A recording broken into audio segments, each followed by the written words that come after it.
Assalamualaikum warahmatullahi wabarakatuh. Saya Trisuci Indriani dengan NIM 0505202077. Di sini saya akan membahas tentang 3 kerajaan besar. Yang seperti kita tahu bahwa banyak kerajaan-kerajaan besar yang tersebar luas di seluruh dunia. 3 di antaranya yang akan saya bahas yaitu yang pertama, Dinasti Safawiyah. Dinasti Safawiyah adalah salah satu dinasti terpenting dalam kerajaan Iran semenjak penaklukan Muslim di Persia.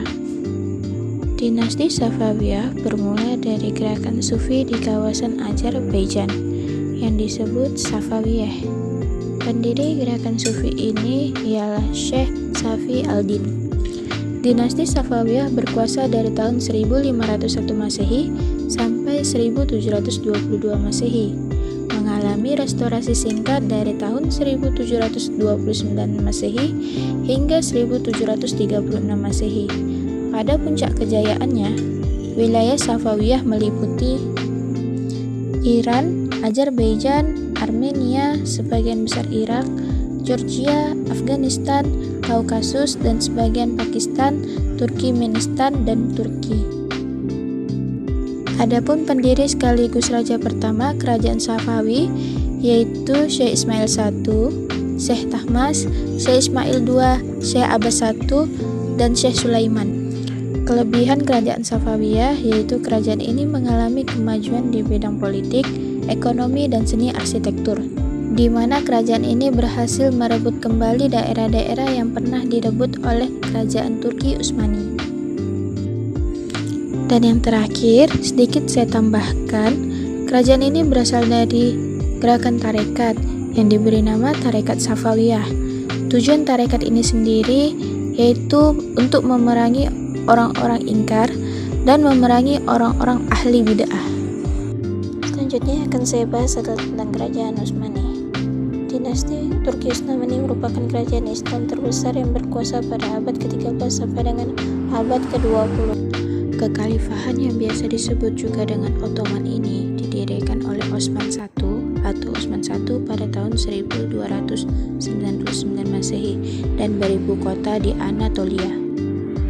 Dinasti Turki Utsmani ini menggunakan sistem monarki absolut yang mana seorang raja berkuasa penuh dalam menjalankan pemerintahan.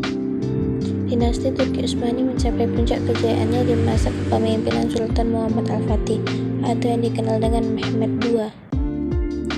Pada awalnya, kerajaan Turki Utsmani hanya memiliki wilayah yang sangat kecil. Namun, dengan adanya dukungan militer, tidak beberapa lama Turki Utsmani menjadi kerajaan yang besar bertahan dalam kurun waktu yang lama.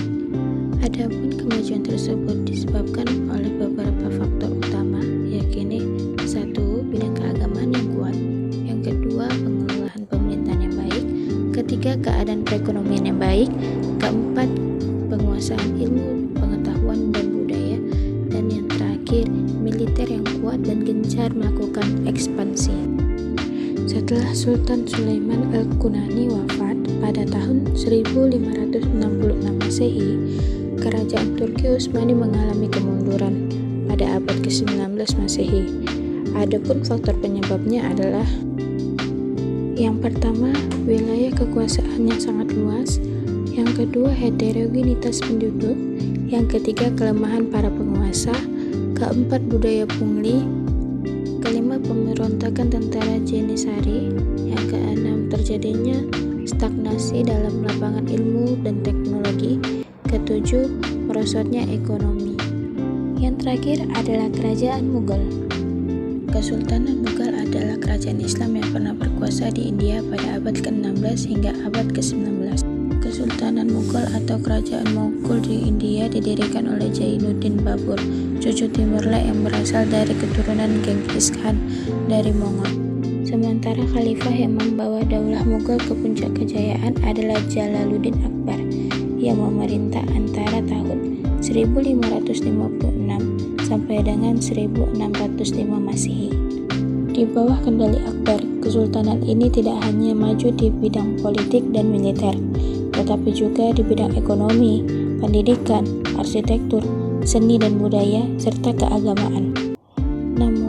Memasuki abad ke-19, Kesultanan Mughal mulai runtuh karena para raja penerusnya tidak sanggup mempertahankan kebesaran para pendahulunya. Adapun peninggalan kerajaan Mughal, yang pertama Taj Mahal di India, Benteng Agra di India, Benteng Aula Abad di India, Benteng Merah di India, Benteng Lal Bag di Bangladesh, Benteng Lahore di Pakistan, dan Taman Babur di Afghanistan. Nah, mungkin hanya itu yang bisa dapat saya jelaskan tentang 3 kerajaan besar. Semoga teman-teman dapat mengambil apa yang penting dari pelajaran tersebut. Sekian dari saya ucapkan terima kasih. Wassalamualaikum warahmatullahi wabarakatuh.